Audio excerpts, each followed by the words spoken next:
بسم الله الرحمن الرحيم نحمده ونصلي ونسلم على رسوله الكريم وعلى آله الطيبين وأصحابه الطاهرين أما بعد.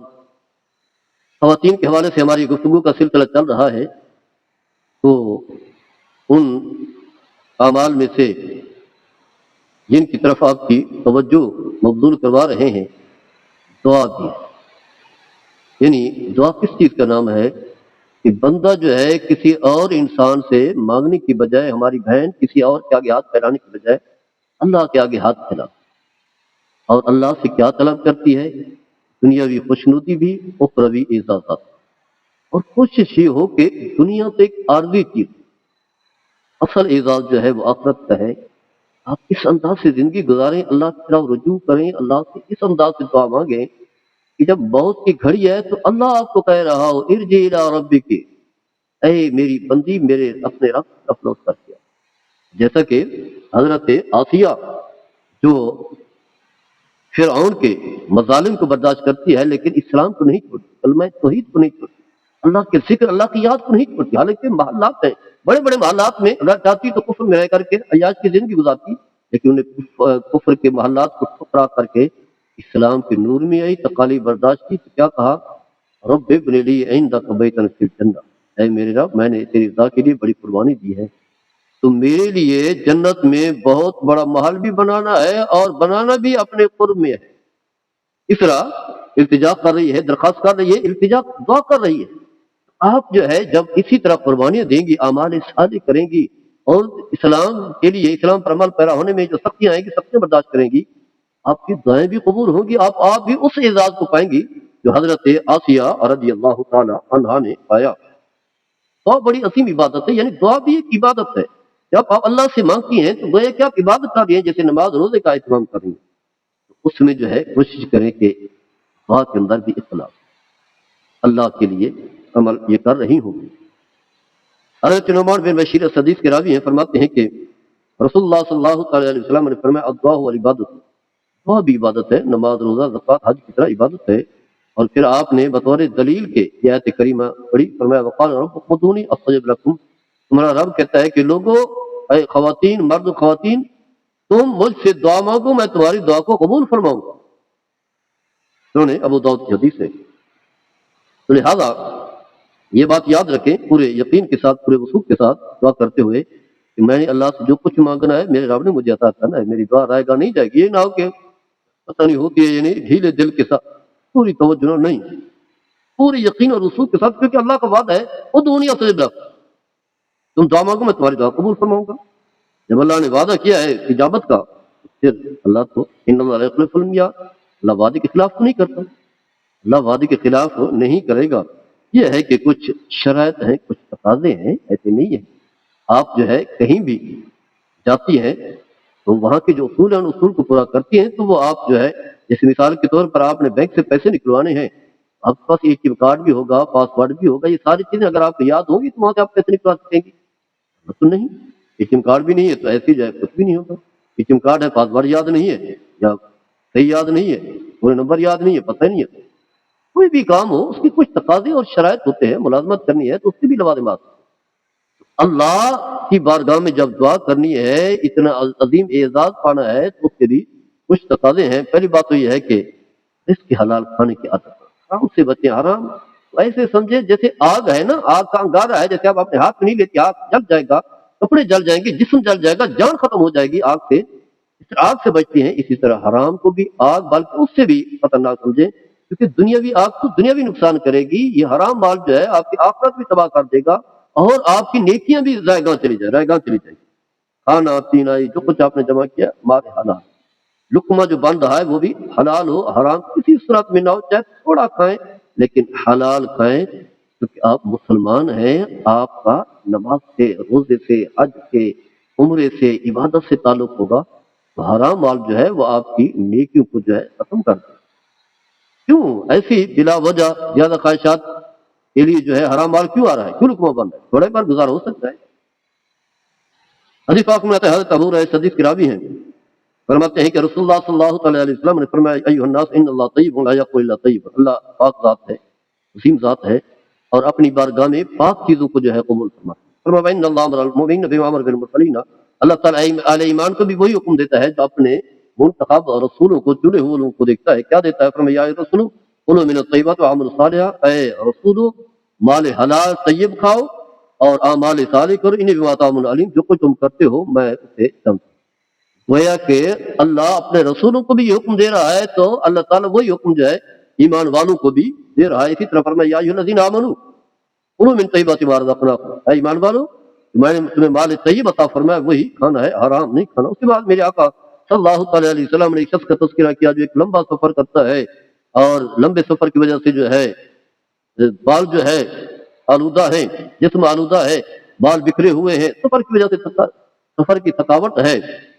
اور یعنی جیسے حج بیت اللہ ہے، لمبا کام ہے، کبھی جو ہے وہ طواف بیت اللہ ہے، کبھی صفا مروہ کی سعی ہے، کبھی وقوف مزدلفہ ہے، کبھی وقوف عرفات ہے، وقوف میقات ہے، اسی طرح جو ہے وہ جمرات ہیں، بہت سارے اعمال ہیں کہ لمبا کام ہے. جو ہے وہ طواف کی بھی کئی قسمیں، محنت طلب کام ہے، پیدل ہی کئی کی میل جو ہے کئی کی 100 میل جو ہے پیدل چلنا. اتنا لمبا سفر کرنے کے بعد پھر دعا کرتا ہے یا رب یا رب یا رب، اے میرا رب میرا یہ کام کر دئیے، میری یہ دعا فرمایا. جب فرمایا مطعم حرام و مشرب حرام و ملبس حرام وغذی بالحرام فانا یستجاب لذالک، یستجاب لذالک، اس کا کھانا حرام، پینا حرام، پہننا حرام، جو منہ کا لقمہ بن رہی ہے غذا وہ بھی حرام، اب دعا کہاں قبول ہو؟ گویا کہ قبولیت دعا کے لیے جو ہے یہ شرط ہے مال حلال. اور اس کے علاوہ جو ہے جب دعا کریں پوری توجہ ہو اللہ کی، پورے انہماک کے ساتھ، یعنی اسے کہا جاتا ہے حضور قلب ہو. یہ نہ ہو کہ بس دعا تو کر رہے ہیں تو وہ جو کسی اور طرف ہے، فلاں چیز بھی ذہن میں آ رہی، فلاں بھی آ رہی، تو ایسا نہیں. سست آدمی غافل آدمی کی دعائیں قبول نہیں ہوتی. پوری توجہ انہماک کے ساتھ جو ہے یقین کے ساتھ وضو کے ساتھ دعا کرنے والا جو ہوتا ہے اس کی دعا قبول ہوتی ہے. تو آپ نے بھی اس چیز کا خیال رکھنا ہے.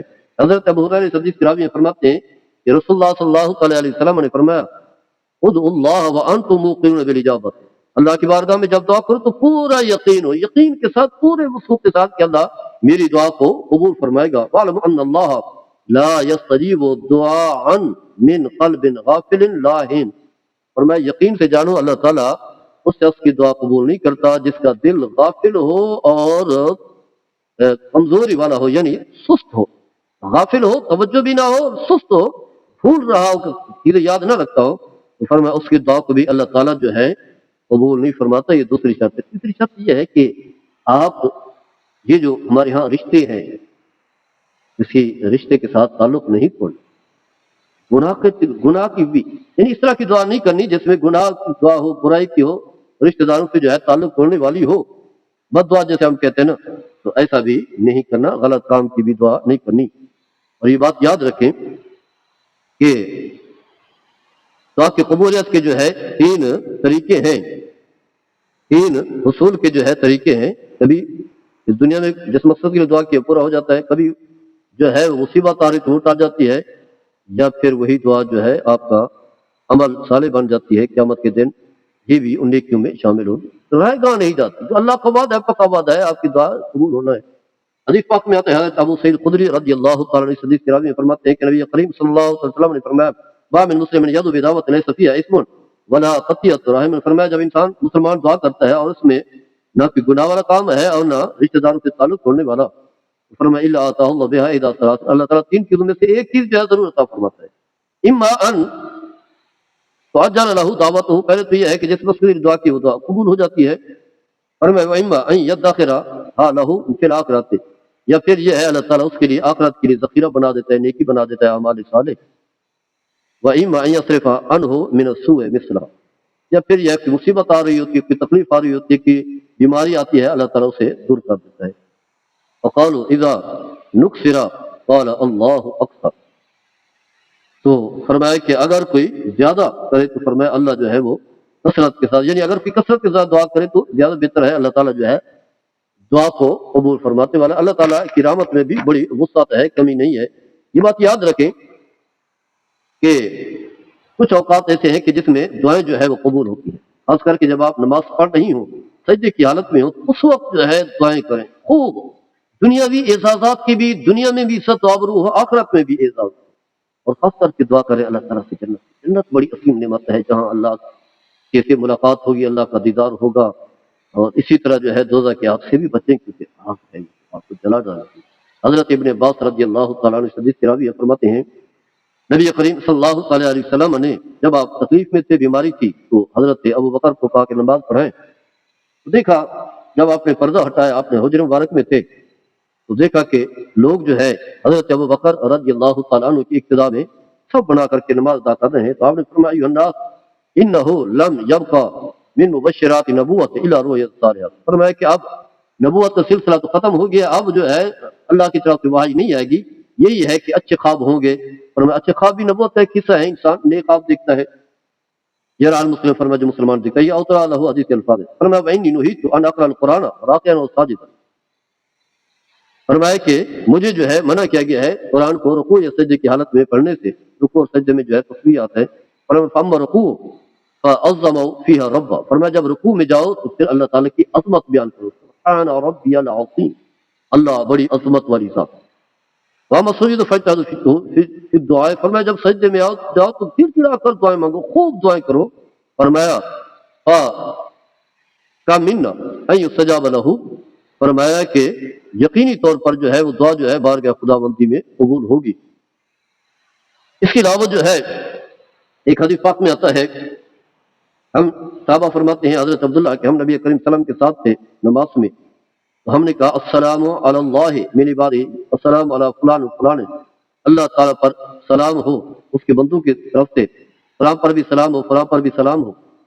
نبی صلی اللہ علیہ وسلم نے فرمایا یوں نہ کہو السلام اللہ، بلکہ یوں کہو السلام، اللہ خود ہی سلام ہے، اللہ تعالیٰ سلام کے جو ہے بھیجنے والا ہے، بلکہ یوں کہو التحیات للہ والصلوات والطیبات والسلام علیک ایھا النبی ورحمۃ اللہ وبرکاتہ والسلام علینا وعلی عباد اللہ الصالحین۔ فرمایا جب تم یہ کہو گے تو فرمایا کہ گویا کہ ہر قسم کی بھلائی جو ہے تم لوگوں تک پہنچا چکے ہو، آسمان میں ہے یا زمین و آسمان کے درمیان ہے۔ اور پھر فرمایا اشہد ان لا الہ الا اللہ واشہد ان عبدہ ورسولہ، پھر فرمایا کہ یہ کہنے کے بعد جو ہے جو تمہیں دعا پسند ہے وہ دعا جو ہے اللہ کی بارگاہ میں پیش کرو، اللہ تعالیٰ تمہاری دعا قبول فرمائے گا۔ تو کچھ گھڑی ایسی ہے جس میں جو انسان دعا کرتا ہے اللہ تعالیٰ دعا قبول فرماتا ہے۔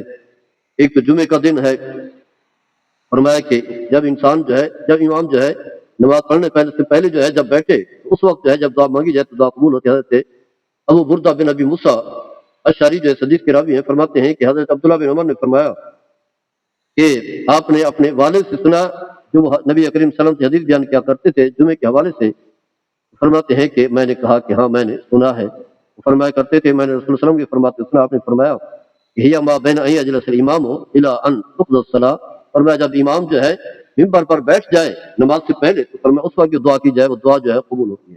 اسی طرح فرمایا یوم الجمعہ تھے سنت عشرہ یرید ساعۃ لا یوجد مسلم یسأل اللہ عز وجل یسأل اللہ عز وجل الا اعطاه اللہ عز وجل فلتمسوها آخر ساعت بعد العصر، فرمایا کہ جمعے کے دن 12 گھڑیاں ایسی ہیں، 12 لمحات ایسے ہیں، انسان مدعا مسلم اللہ سے جو کچھ بھی مانگے اللہ تعالیٰ اسے عطا فرمائے گا۔ فرمایا کہ عصر کے بعد جو ہے یہ گھڑی جو ہے میسر آتی۔ اسی طرح نبی صلی اللہ علیہ وسلم نے جمعے کا ذکر کیا اور پھر فرمایا فی سات رہے وافق عبد المسلم وقام یصلی یسأل اللہ تعالیٰ شیئا الا اعطاه ایاه واشار بیدہ یقللها، فرمایا کہ جمعے میں ایک گھڑی ایسی ہے کہ جس مسلمان کو میسر آ جائے اور اللہ سے جو کچھ بھی مانگے اللہ تعالیٰ جو ہے اسے عطا فرمائے گا۔ اور پھر رات کا آخری حصہ ہے، اس وقت بھی آپ اللہ کی بارگاہ میں جو دعا مانگے گی اللہ تعالیٰ دعا قبول فرمائے گا، کیونکہ حدیث ہے کہ اللہ تعالیٰ اپنی شان کے مطابق آسمان دنیا پر جلوہ گر ہوتا ہے رات کی آخری گھڑی میں، جب تہائی رات باقی رہ جاتی ہے، پھر فرماتا ہے میں یدعونی فاستجیب لکم، اور میں آپ جو مجھ سے دعا مانگے گا میں اس کی دعا کو قبول فرمائے گا۔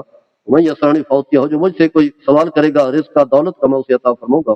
میں یستغفرنی فاغفر لہ، جو اپنے گناہوں کی معافی مانگے گا میں اس کی گناہ معاف فرماؤں گا۔ تو خواتین کو جو چاہیے اس طرح جو ہے اہتمام کریں، دعا کا بھی اہتمام کریں۔ بکثرت بہت ساری باتیں ہیں جو سوال سے گفتگو کی جا سکتی ہے، چند باتیں میں نے بیان کی ہے، اللہ تعالیٰ ہم سب کو عمل کرنے کی توفیق عطا فرمائے۔ وما علیہ الا البلاغ۔